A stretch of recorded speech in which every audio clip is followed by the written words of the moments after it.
Imagine your country is on the verge of collapse, with an annual inflation rate of 211%. Like a miracle cure, in just 12 months, that inflation drops to less than 3% per month, while the economy grows by 2.1%. This is happening right now in Argentina.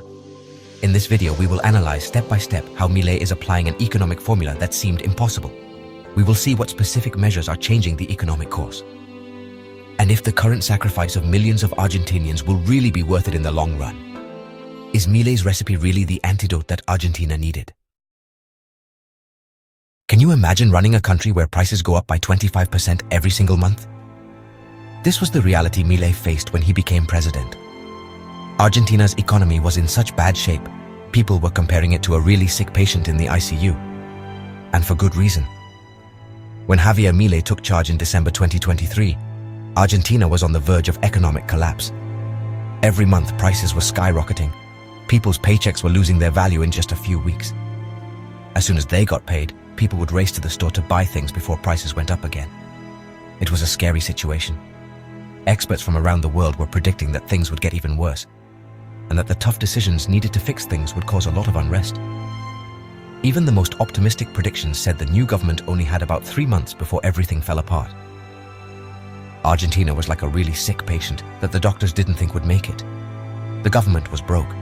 The central bank was in serious debt. Imagine your bank account not only at zero, but owing millions. The country couldn't keep up with its bills, and the government kept spending more and more, like a balloon about to pop. There was a huge difference between the official price of the US dollar and what people were actually paying for it.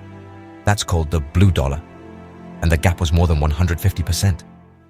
This wasn't just some random number. It created a black market that was messing up the entire economy. Businesses couldn't figure out their costs, companies couldn't import things, and exporters were holding onto their dollars, waiting for the value to drop. The previous government had tried to fix things by just printing more money and giving it away during the elections to make it seem like things were better than they were. This strategy had just masked the problems and created a ticking time bomb. A lot of respected economists were skeptical of Milei's libertarian ideas. They said his plans wouldn't work in Argentina. Everyone seemed to agree.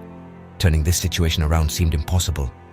Argentina was stuck in a downward spiral after decades of bad economic decisions. This inherited crisis explains why Milei chose to make drastic changes to the economy. It wasn't because he was mean or didn't care about people, but because it was the only way he saw to avoid even worse problems. Like a doctor who has to amputate a limb to save a patient's life, these measures were going to be painful, but they were necessary to save the country from total collapse. If you're liking this video so far, don't forget to give it a thumbs up and subscribe to the channel for more. Let's continue. When Milei started his economic surgery, he had a clear and direct motto: there's no money. While critics expected immediate failure, something happened that Argentina hadn't seen in over a century. The government's finances started showing positive numbers. What nobody expected was that in less than a year, the country would achieve a primary fiscal surplus of 1.7% of GDP, an achievement that seemed impossible when the government took office. Milei's strategy was based on 3 fundamental pillars that he applied with determination from day one: fiscal balance, monetary soundness, and economic liberalization. This formula, although painful, began to show surprisingly quick results. Fiscal balance radically transformed Argentine public management. The government cut ministries in half, froze public works, and eliminated fuel subsidies that had been untouchable for decades, managing to maintain a primary surplus even when tax revenues decreased due to the economic contraction. This spending control allowed the implementation of the second pillar: monetary soundness. The central bank stopped printing money to finance the treasury, breaking a decades-long inflationary cycle. The system of controlled devaluation of 2% per month stabilized the exchange rate and anchored inflationary expectations that had caused so much damage. With finances more organized, the government moved forward with the third pillar: market liberalization. They eliminated stifling regulations like in the rental market and partially deregulated international trade, laying the foundation for more dynamic economic growth that is less dependent on the state.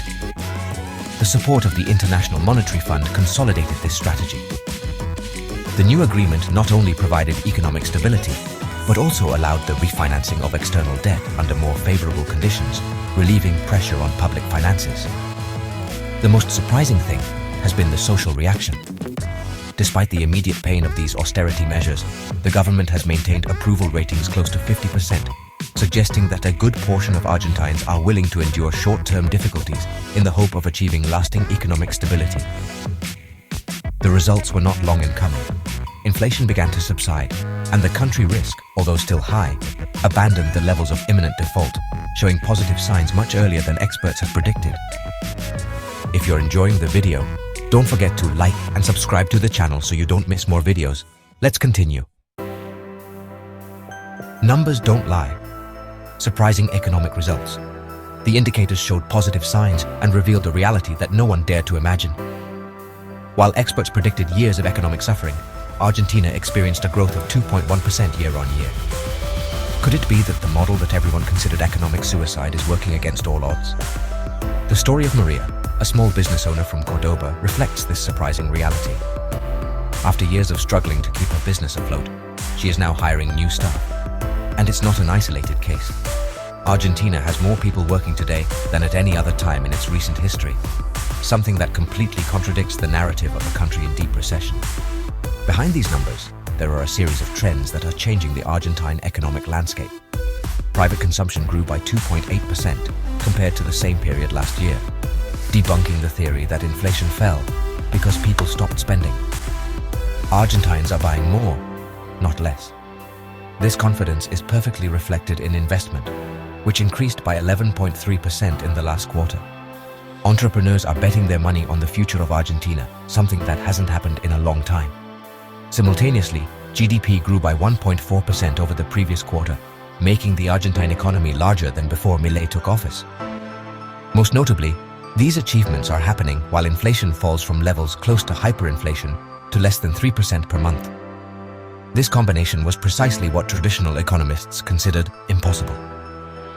International recognition has not been long in coming. The Bank of Spain, a serious institution with no political interest in Milei's success, has recognized significant progress in the Argentine economy, highlighting that the adjustment plan has managed to reduce inflation while economic activity is beginning to recover. This change is changing the perception of Argentines themselves. According to the latest polls, 41% of citizens say that the economy of their city is improving, compared to just 25% in 2023. Consumer confidence has also improved significantly. What explains this phenomenon? Monetary stability, fiscal balance, and economic liberalization are generating a virtuous circle. Low inflation allows for long-term planning, fiscal balance reduces uncertainty about future taxes, and the elimination of excessive regulations is allowing previously stifled sectors to start growing. But there's another side to this story: the social cost of recovery. It seems not all that glitters is gold in this economic recovery. While the economic reports celebrate victories, on the streets of Buenos Aires, a retiree confesses, "We've always struggled, but now things are even tougher." This contradiction raises an uncomfortable question. Is there really an economic miracle when 53% of Argentinians can't afford their basic needs? The Argentina of statistics and the Argentina of the streets seem like two different countries. Like two sides of the same coin, while indicators show improvements, poverty has grown to 53% during the first half of 2024, especially affecting children and teenagers. Behind these numbers are real faces: families choosing between paying bills or putting food on the table, retirees watching their pensions evaporate in the face of the rising cost of living. "My electricity bill used to be 5,000 pesos. Now it's 20,000. My pension barely covers my medications," says Maria, a 72-year-old woman from La Matanza. Her story is repeated in millions of homes where purchasing power has plummeted, especially during the first months of Milei's government, when inflation reached astronomical levels. The removal of subsidies, although key to fiscal balance, has caused an earthquake in household budgets. Bills multiplied by 3 or 4 have left many middle and low-income families with no wiggle room. 35% of Argentinians struggle daily to afford basic food, while 69% believe it is a bad time to find a job. It's like surgery without anesthesia. Those who support this model argue that this pain is necessary to heal the chronic ills of the Argentine economy. The question that divides the country is, how much suffering is acceptable and for how long? The debate intensifies when analyzing who bears the brunt of it. While some sectors see improvements, the vulnerable continue to sink into poverty. "My son dropped out of college because we can't afford the bus fare. says Carlos, a metalworker from Cordoba. We used to barely make ends meet. Now we can't even do that. However, rays of hope appear amidst the shadows. Wages are beginning to show timid signs of recovery, and formal employment is gradually growing. The big question is time. How much longer will Argentinians have to wait to feel this recovery in their pockets? The answer will determine not only the economic success of the model, but also its political and social viability. The road ahead, challenges and lessons for the future. Beyond the patience of its citizens lies the puzzle that could define Argentina's future. How will Mille transform a country with decades of structural problems when 69% of Argentines believe it's impossible to find work and the deepest reforms haven't even begun? The achieved macroeconomic stabilization is just the first step on a long road. Argentina, the patient, has overcome the initial crisis, but now faces a full rehabilitation that will take years. Here appears the first major outstanding challenge, the currency control. This system of exchange restrictions continues to limit capital flow and complicate foreign investment. Its removal is necessary for growth, but requires decisive surgery, freeing the economy without causing a financial hemorrhage that destabilizes the peso and reignites the inflation that has been so hard to control. On the horizon lurks an even greater challenge, the $44 billion debt with the International Monetary Fund. The critical maturities of 2025 represent a time bomb for the Argentinian economy. Without successful renegotiation or new agreements, Argentina could return to the brink of default, losing all the progress made. This scenario makes international relations invaluable. Millei's closeness to Trump and Musk can become a valuable bargaining chip. A possible return of Trump to the White House could facilitate more favorable terms with the IMF, while the supportive figures like Musk could attract foreign investment when Argentina desperately needs fresh capital. The IMF itself has expressed concern about the social impact of austerity, warning that budget cuts should not disproportionately affect working families. The balance between fiscal discipline and social stability will be crucial to maintaining the surprising popular support for the government, which remains around 50% despite the radical adjustment program. The profound transformation of Argentina requires structural reforms in three critical areas. The tax system so complex that it stifles business activity, the labor market whose rigidity hinders the creation of formal employment, and the historically unsustainable pension scheme. Without these modifications, Argentinian competitiveness will remain compromised, and any economic growth will be short-lived. What lessons can we learn from this economic experiment? First, that both in a country's economy and in our personal finances, ignored problems eventually require more painful solutions. Financial discipline is essential.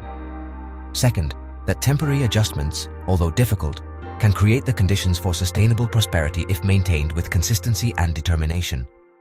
If you're enjoying the video, don't forget to like and subscribe to the channel so you don't miss more videos. Let's continue.